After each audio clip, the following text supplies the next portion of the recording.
అందరికి praise lord అండి. దేవుని నామాన అందరికి ప్రైజ్ లార్డ్.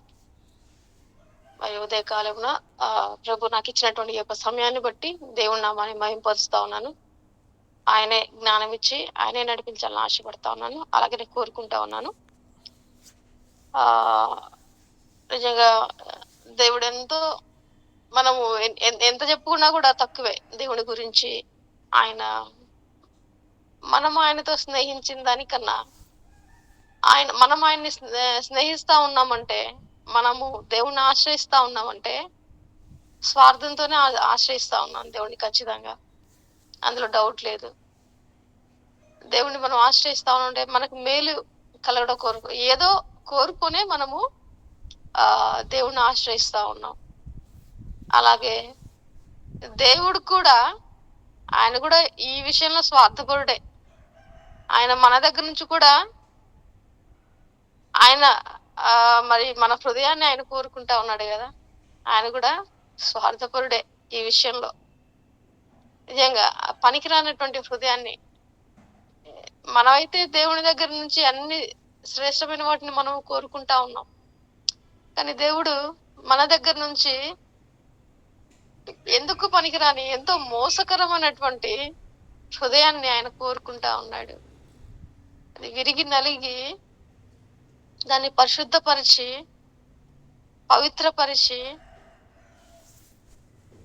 దాన్ని పరిశుద్ధమైనదిగా చూడాలి, పరిశుద్ధమైన అర్పణగా అర్పింపబడాలన్న రీతిలో, అలాగున మన హృదయాల కొరకు ఆయన మన హృదయాంతరంగం నుంచి ఆయనను మనము ఆరాధించడానికి ఆయన ఎంతో ఇష్టపడతా ఉన్నాడు. మనం అనేక మార్లు మరి ఇప్పుడు నేను చూసుకుంటే నా జీవితంలో మరి దేవుణ్ణి ఎప్పటి నుంచో ఎరుగున్నాను. మరి దేవుణ్ణి ఎప్పటి నుంచో ఎరిగి ఉండి మరలా తండ్రి ఒక్కసారి నీ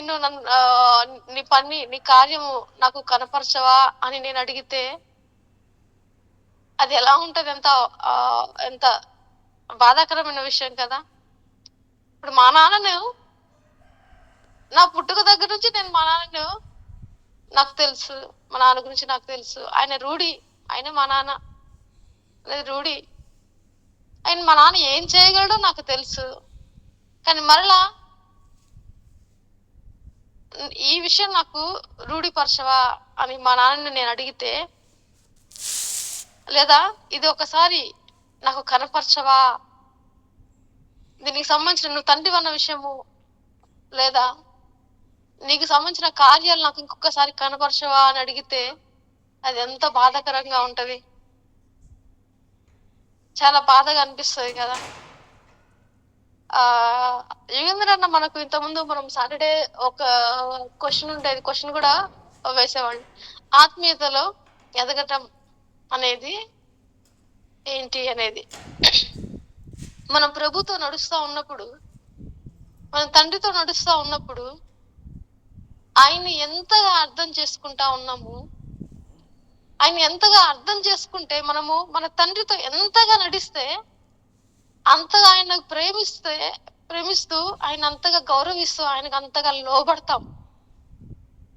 మన తండ్రి గురించి మనం తెలుసుకోకుండా ఉన్నప్పుడు మన తండ్రి మనకు చెప్పిన పనుల్లో అన్ని పనులకు మనము లోబడం. ఆత్మీయతలో ఎదగడము అనే దానికి మరి నా గ్రహింపులో ఉన్నటువంటి నా ఆన్సర్ వచ్చేసేసి, మనము ఎంతగా దేవునికి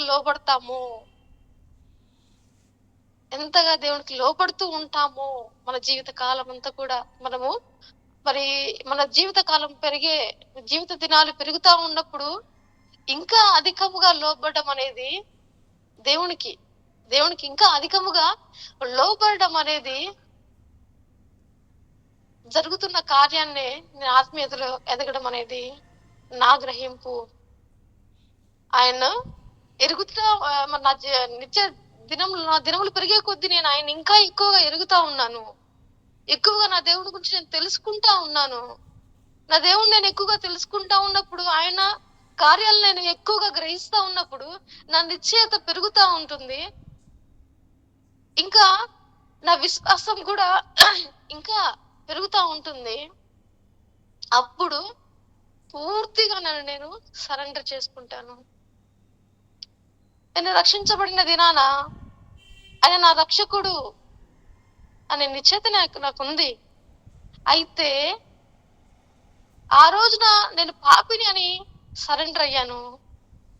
ఆ తర్వాత నా నిత్య జీవితంలో నా దేవుడి గురించి ఎక్కువగా తెలుసుకుంటూ నా తండ్రిని నేను ఎక్కువగా ప్రేమించడం నేర్చుకుంటున్నాను. అలాగున ఆయనకు పూర్తిగా లోబడడం అనేది నేర్చుకుంటూ వచ్చాను. ఇది ఆత్మీయతలో ఎదగడం అనేది నా గ్రహింపు. అది మనము మరి మన విశ్వాసులు ఆత్మ సంబంధమైన వ్యక్తులుగా జీవించడం అనేది చాలా అవసరమైనటువంటి విషయము, చాలా ప్రాముఖ్యమైన విషయము. అలాగా ఆత్మీయతలో మనము జీవిస్తూ ఉండడానికి కూడా మనంతటా మనము దేవునికి లోబడడానికి అది మన మన యొక్క సొంత కార్యము. అయితే మనము ఆత్మీయులుగా ఆత్మ సంబంధులుగా జీవించుటకు మనకు చేతగాని సమయాల్లో, మనం బలహీన పడుతున్న సమయాల్లో, మన విశ్వాసపు ఓడలో మనం ఉన్నప్పుడు, ఆ విశ్వాసపు ఓడ కొంచెము ఈదురుగాలు తగులుతా ఉన్నప్పుడు, పెను తుఫాన్లు ఎదురవుతా ఉన్నప్పుడు, అలలు భయపెడతా ఉన్నప్పుడు, ఆ విశ్వాసపు ఓడ అటు ఇటు కదులుతా ఉన్నప్పుడు మనకు పరిశుద్ధాత్మ దేవుడు సహాయపడతాడు. ఆ వాక్యం మనకు ఉంది కదా,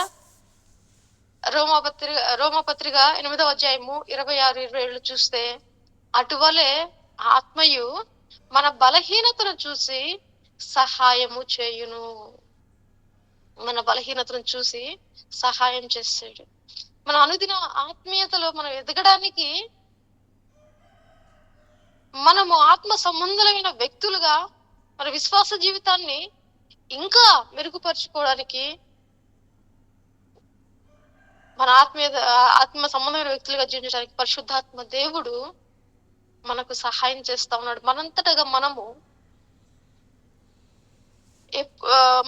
మన యొక్క విశ్వాస జీవితంలో ఎదగడం అనేది కష్టం అవుతున్నప్పుడు దేవుడు మనకు సహాయం చేస్తా ఉన్నాడు. ఆయన మనకు సహాయం చేస్తా. కొన్నిసార్లు మనం అది గ్రహిస్తాము, అనేక మార్లు మనం గ్రహించము. మనం అనుకుంటాము ఇది మన వల్ల కలుగుతా ఉంది అని. కానే కాదు. మన ప్రతి శ్వాస నిశ్వాస దేవుని యొక్క ఆధీనము, ఆయన భిక్షము. ఆయన మనల్ని ప్రేమించి ఆయన కృప ద్వారా మనకి ఇచ్చినటువంటి గిఫ్ట్. సో ఆయన లేకుండా మనం ఒక క్షణం కూడా బ్రతకలేము, అది ఏ విషయంలో అయినా సరే. ఇక్కడ మనము మరి ఇంకా ఇప్పుడు ఫిలిప్పును ఒకసారి చూసుకున్నట్లయితే, మరి మనకు యోహాను పత్రిక 14వ అధ్యాయంలో కనిపిస్తుంది. 14:8 చూస్తా ఉన్నప్పుడు 14:1 నుంచి చూస్తా ఉంటే, దేవుడు తను వెళ్ళిపోతూ తన గురించి ఇంకా కొన్ని జాగ్రత్తలు చెప్తూ, కొన్ని విషయాలు శిష్యులకు చెప్తా వస్తా ఉన్నాడు, ధైర్యపరుస్తా వస్తా ఉన్నాడు. తండ్రిని గురించి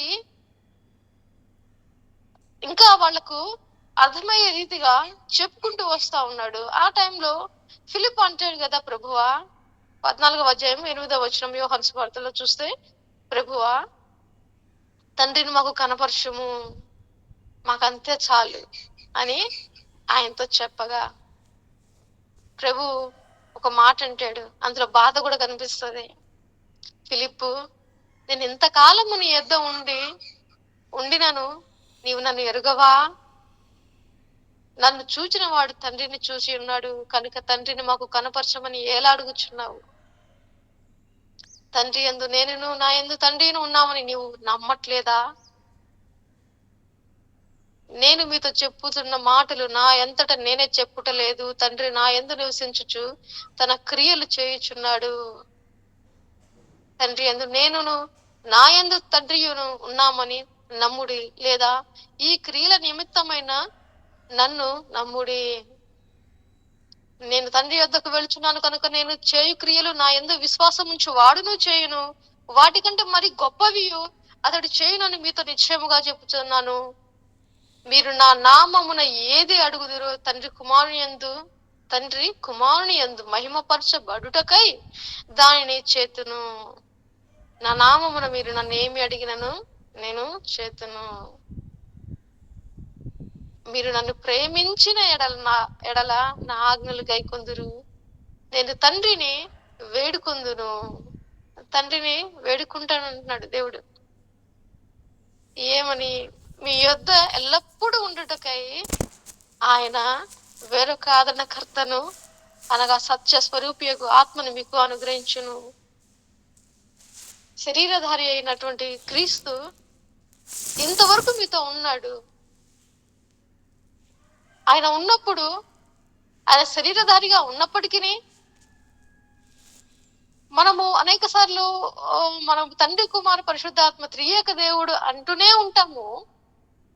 అయితే కొన్నిసార్లు మనం ఏం చేస్తామంటే పొరపాటున తండ్రిని కుమారుని పరిశుద్ధాత్మని వేరు చేసి చూస్తాము. తండ్రికి కొంతమంది మనకి యెహోవా సాక్షులు లాంటి వాళ్ళు తండ్రికి మాత్రమే స్థానం ఇస్తారు, ఎక్కువగా ఆధిక్యతనిస్తారు. అనేక మంది వాక్యం మీద మాత్రమే ఆధారపడే వాళ్ళు వాక్యమే క్రీస్తు శరీరధారిగా వచ్చినటువంటి క్రీస్తుని అధికముగా చేసి మాట్లాడుతూ ఉంటారు. ఇంకొకళ్ళు పరిశుద్ధాత్మ దేవుని మాత్రమే అధికంగా చేసి మాట్లాడుతూ ఉంటారు. ఇక్కడ ప్రభువు ఫిలిప్పుతో అంటా ఉన్నాడు, నేను ఇంతకాలం నీతో ఉంటే నువ్వు ఇంకా గ్రహించలేదా నేనే దేవుణ్ణని, ఆ తండ్రి నాలో ఉన్నాడని, నేనే తండ్రిని నేనే కుమారుని అన్న విషయం ఇంకా వాళ్ళకి పరిశుద్ధాత్మ గురించి ఇంకా పూర్తిగా తెలియదు. కాబట్టి ఈ రెండు మాటలు అక్కడ మనకు చూస్తా ఉన్నాం. ఆ తర్వాత పరిశుద్ధాత్మని గురించి మనకు తండ్రి కుమార పరిశుద్ధాత్మ త్రియేక దేవుళ్ళు విడివిడిగా కనిపిస్తున్నప్పటికీ ముగ్గురు కలిసే పనిచేస్తారు. అయితే ఎవరి విషయంలో ఇంకొకరు జోక్యం చేసుకోరు, కానీ ప్రతి విషయంలో ఒకరికొకరు సహాయపడుకుంటానే ఉంటారు. అంటే ముగ్గురు వేరుగా చూడడానికి లేదు ఇక్కడ. త్రియేక దేవుడు ఆయన, త్రియేక దేవుడు. కుమారుడు ఆయన ఎంత ప్రేమ చూడండి. నేను తండ్రిని వేడుకొందును, మీ అందు ఎల్లప్పుడూ ఉండకు ఆయన వేరొక ఆదరణకర్తను అనగా సత్య స్వరూపి యొక్క ఆత్మను మీకు అనుగ్రహించును. ఈ సత్య స్వరూపి మన బలహీనతలను మనం చూసి, ఇక్కడ బలహీనతలు అంటే ఏదో జ్వరంలో ఉన్నప్పుడు, ఏదో మంచం మీద ఉన్నప్పుడు అని మాత్రం అనుకోవద్దు. అలాంటప్పుడు ఖచ్చితంగా మనకు సహాయం దొరుకుతుంది. మన ఆత్మీయ బలహీనతలో మనం ఉన్నప్పుడు, మనలో మనకు తెలియని లేదా మనలో ఉంది అని మనకు తెలిసిన కొన్నిసార్లు దాన్ని ఒప్పుకోవడానికి ఇష్టపడినప్పుడు, దాన్ని విడిచిపెట్టడానికి మనం ఇష్టపడినప్పుడు, అలాంటి దాన్ని ఒప్పింప చేయడానికి పరిశుద్ధాత్మ దేవుడు మనకు సహాయం చేస్తూ ఉంటాడు. అదే ఉచ్చరింప శక్యము కాని మూలుగులతో ఆయన మన ఆత్మను తండ్రి ఆత్మతో ఐక్యపరిచి మనకు సహాయం చేస్తా ఉన్నాడు. ఎంత గొప్ప దేవుడు కదా, ఎంత గొప్ప దేవుడు. దీనికోసం ఆయన ఏ బలులు కోరుకోవట్లేదు. మన దగ్గర నుంచి ఆయన ఆశించేది ఒకటే, విరిగి నలిగినటువంటి పరిశుద్ధమైన మన హృదయాన్ని ఆయన పరిశుద్ధపరచుకోవడం మాత్రమే ఆయన ఆశపడతా ఉన్నాడు. ఆ పరిశుద్ధపరచడం కూడా ఆయనే జరిగిస్తా ఉన్నాడు ఆ కార్యాన్ని కూడా. ఎంత గొప్ప దేవుణ్ణి కలిగి ఉన్నాం కదా మనం, ఎంత గొప్ప దేవుణ్ణి కలిగి ఉన్నాము. మన యొక్క అనుదిన విశ్వాస జీవితంలో మనము తండ్రిని ఇక్కడ మనము 21వ వచనంలో 14 యోహాను సువార్త 14వ అధ్యాయము 21వ వచనంలో చూస్తే, నా ఆజ్ఞలను అంగీకరించి వాటిని గైకొనువాడు నన్ను ప్రేమించేవాడు నా తండ్రి వల్ల ప్రేమింపబడును. నేనును వాడిని ప్రేమించి వానికి నన్ను కనపరుచుకొందును కదా. ఆయన ప్రేమించినప్పుడు ఆయన గురించి మనము తెలుసుకొనగలము. ఆయన ప్రేమను మనము తెలుసుకున్నప్పుడు మనం పూర్తిగా మనల్ని మనం సరెండర్ చేసుకుంటాము.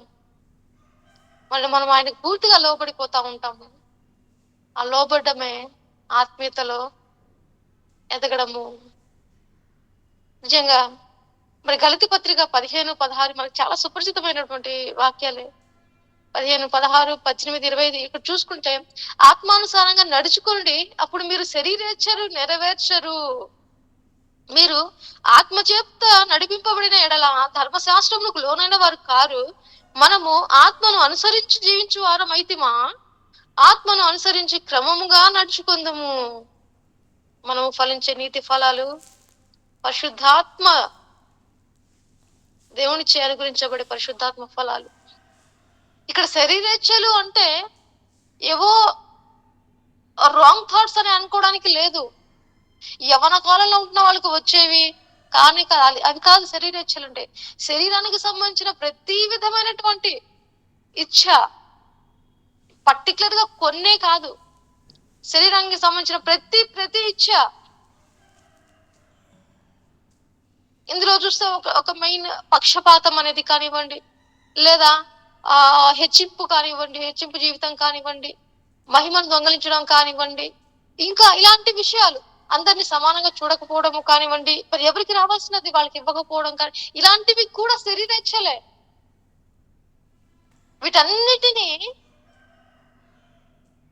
వీటన్నిటిని వదిలిపెట్టుకోవాలి. దానికి కూడా పరిశుద్ధాత్మ దేవుడే, మనం ఆ పరిశుద్ధాత్మ చేత నడిపించబడతా ఉన్నప్పుడు మనము ఆత్మీయతలో ఎదుగుతా ఉంటాము, ఈ యొక్క శరీరేచ్ఛలను జయిస్తూ ఉంటాము. అప్పుడు పరిశుద్ధాత్మ దేవుని యొక్క మన మరి మురికి అయినటువంటి మన జీవితాలు, మరి మోసకరమైనటువంటి మన హృదయాలు దేవుని సన్నిధిలో అర్పించుకుంటా ఉన్నప్పుడు ఆయన పవిత్రపరుస్తూ వస్తాడు.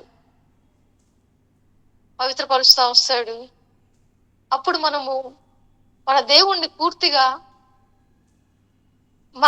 మన హృదయము కనుక మరి పవిత్రపరచబడతా ఉన్నప్పుడు దేవుణ్ణి మనం పూర్తిగా మనం ఎప్పుడు ఆయన్ని అర్థం చేసుకోలేము. కానీ ఆయన మనకు ఎంతవరకు అనుగ్రహించాడు అంతవరకు ఆయన ప్రేమను మనము తెలుసుకోగలము. ఆయన గురించిన జ్ఞానం మనం తెలుసుకోగలుగుతా ఉన్నప్పుడు మనము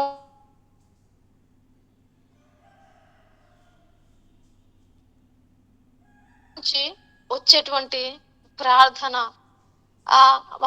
మనము దేవునికి సమర్పించుకుంటా ఉన్నప్పుడు వచ్చేటువంటి ఆ ప్రార్థన విజ్ఞాపన చాలా గొప్పది.